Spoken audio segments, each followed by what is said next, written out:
Introducing myself as a secretary of Uganda Musicians Association. Reality. In the first place, we were called by the president of the federation. Uganda. Batuyitanga abayi. Ne batulaga engeri y'okwegatta tukole ki federation. It's the way forward. Kati anziramu ekibuuzo omwansi okulaba my first appearance. Olunaku lwe batuyita tebayita in respect of associations. Bayita nti tukuyisega phina, tukuyisega netusanga abayimbi ab'enjawulo. Bwe twasanga nga n'okulonda kwagwolwo. Era nalondebwa nga tewali anneesimbyeko. Actually I was appointed kuba abamu baakola ki? Abamu baakuba campaign. But I was appointed until I suit the position of being a PR. And I thank them for that, because I now have the potential. Nayenga Wembagambi, I normally use my ears more than the mouth. Before a chigamo chokwera PR, or you know kubango tegede chogendo kwogera. No manya ati nina kuchigenda kuita wano na wali. Nze ngazi sina kitegeera. That's why you're not seeing me as an active here. Thank you. Madam President.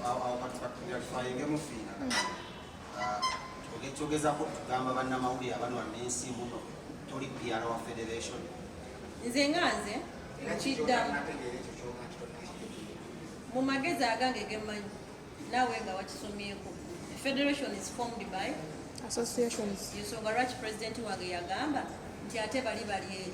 In respect of the association, when registered as a secretary, there is no way I can stand as a public relations officer of a federation without the approval of my association. And my association, you know, kuberanga etegedde formation yayo. Formation yayo sawa eno tenabera ku musingi gwa association forming a federation. Eri ku musingi gwa federation forming a what? Association. So if it goes in the right way, we are ready to get on board.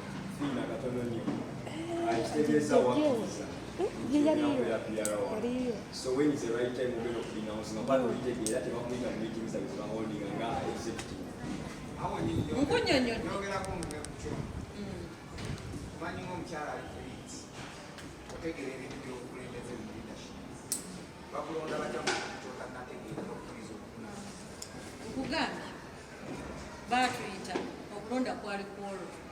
I was appointed. From that day, the Tubagamba, a federation is supposed to be formed in this way and that way and that way. Nebalaganti bakwata side yen.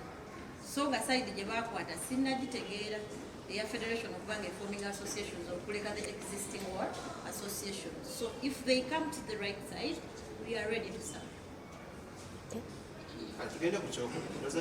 Ekyokubiri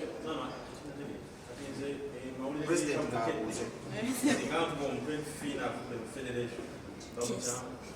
toba mchama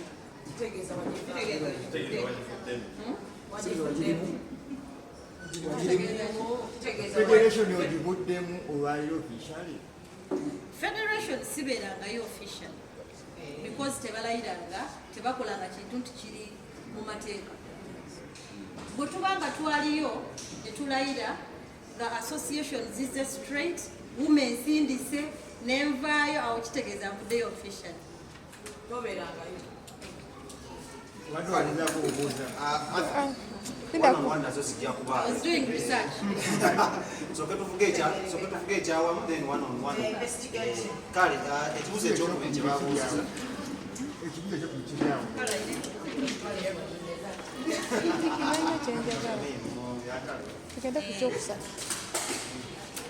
Why together kungana mungabayi.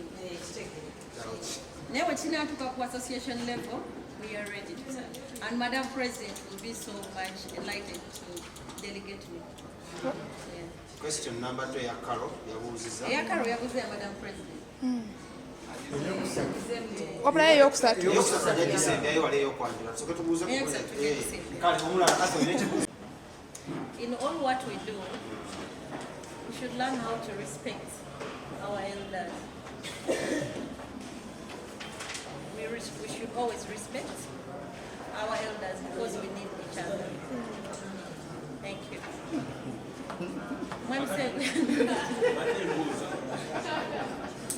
The conditions, so in a material conditions to get on federation.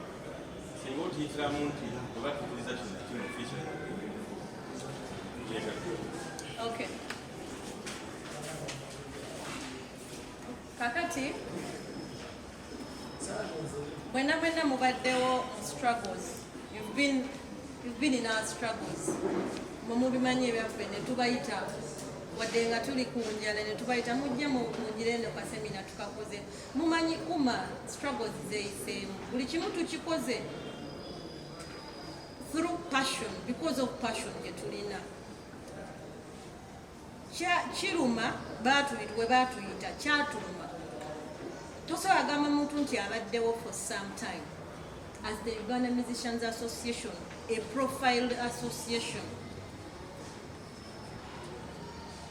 ne tutambula eggwanga lyonna ne tutuuka ku baana abayimbi nabo ne bamanya nti tufiibwako nti we've been recognized. Abaana b'Ekaramoja essaawa eno, they are active, they are lobbying, bategedde kye bayita the reason of coming together.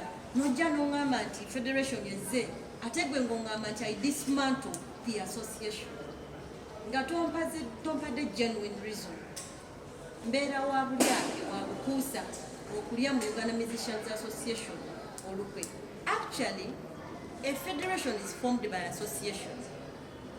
Tekitegeeza nti bwe mba wano nga nkoze press conference ya nti saagala federation.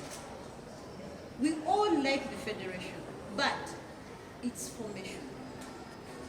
Kyekiti kyenzirayo okukola nti let us respect policies, processes and procedures. Formation. Phina, batusawaddemu ebibuuzo bino. Information twaze gijjamu gwe tusinza kubanga ogambye badde owuliriza nnyo. So mbadde nsaba ekibuuzo kya maka ekyo ofune engeri gy'okiddamu nga teteri nga bw'okize mbadde nsaba. Kubanga mu adresi yo ogambye mwabakyakkiririza association yaffe. Means waliwo another association. What happened? Batuuka ekiseera ne batugamba nti baagala forming associations ne bayita abaana betwayita ngabona bwe twatambula mwenna mwaliwo ne tunoonya nti mubeede muli wamu ekuŋŋaanye kutuwe cluster nga tetubalekedde nasene naye nga tubalekedde omutima nti when you're together we can do the best. Nga newe tufuna programs nti kusoma ku digital bino nga tukozesa platforms nga tubaweereza abaana abo olunaku lwe basooka otuyita tumitinge ng'abayimbi ne tubayita ate bo ne babafuna ne babagamba baforminge what associations. That was very absurd. It was very absurd. Kyandikoze nga tutudde ng'association eziriwo ne tukola ekyo, but you can't tell me nti ate federation gomenyamenya associations. What I know, the stronger the association, the stronger and successful the federation will be. Not ate gwe kwonoona ate kyosanzeewo. So ffe abakirespectinga abakitaddemu okudde because we don't work to retreat. Me, I don't retreat and I don't surrender. I'm still moving on with the Uganda Musicians Association. Federation. We are just strengthening our association. Unakugamba ba members baffe. We are still standing and strong. Together coming up with different projects. Eziyamba sikugamba tetulina sente tugenda gawa. We are just teaching how musicians should sustain yourself with your career. Simanyi wonna. I reserve my comment on that. But the association is here to sensitize, bring musicians together, advocate for a sustainable music industry by doing different activities. Digitalization, how can you earn money ng'oli waka? because it is the only reason kati tulina okugamba abayimbi because they need to earn. Kati ngazisha era nawe okimanyi nti baliyo bakola nsolo kati nga gwe amuŋŋaanya abayimbi abaagala wagenze kunoyita abaana kutubagamba nti kitufu mutomero yensonga lwaki tuli wano press conference so omuntu yena yena tekikwetagisa kuva mu association yo ogenda mu federation but the activities bwe ziba nga nungi zi addingako it's okay.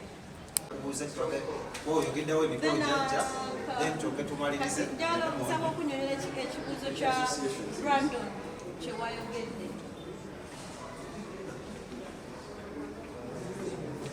uma twafuna association nga bwe tumanyi fena there is freedom of association naye tetugamba how can we be together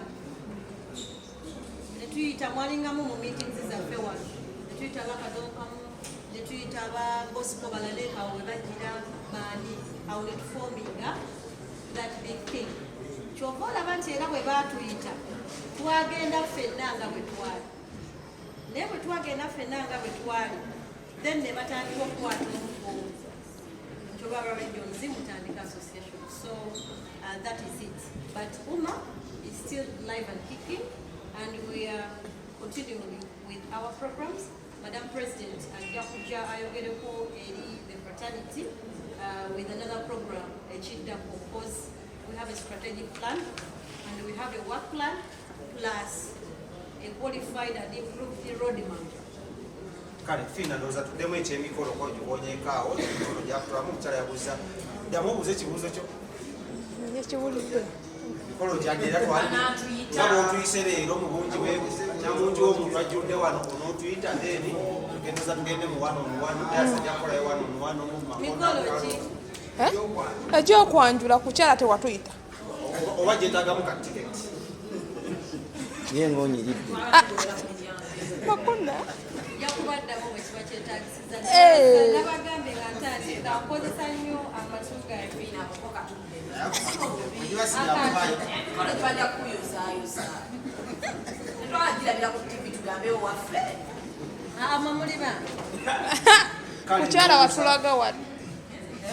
Kukyala yatugamba tegiriiwo. muli bange okuba kukyala is a private thing. It's a public function. mwami gwamulina Hey. Tuleme kuva ku mulamu. kwedde studio gitadde wansi Bannange, I just want to thank the media. Mwebale kutubeererawo. You are the only one with someone of meter into spreading our information. Nsaba nnyo tubeere wamu this time. Tusomese eggwanga with patriotism. Ekirala phina omanyi abasinga babeera bagamba ke kali ke nabagambyeko SMIAC. Situation, mission, execution and administration. Waliwo betwawulirako nga bagamba nti bano nga tebayimba. I'm called Phina Mugerwa the Ugandan Shakira. Anytime I'm outing a song, Charlie Olio Wenda, original. So thank you very much.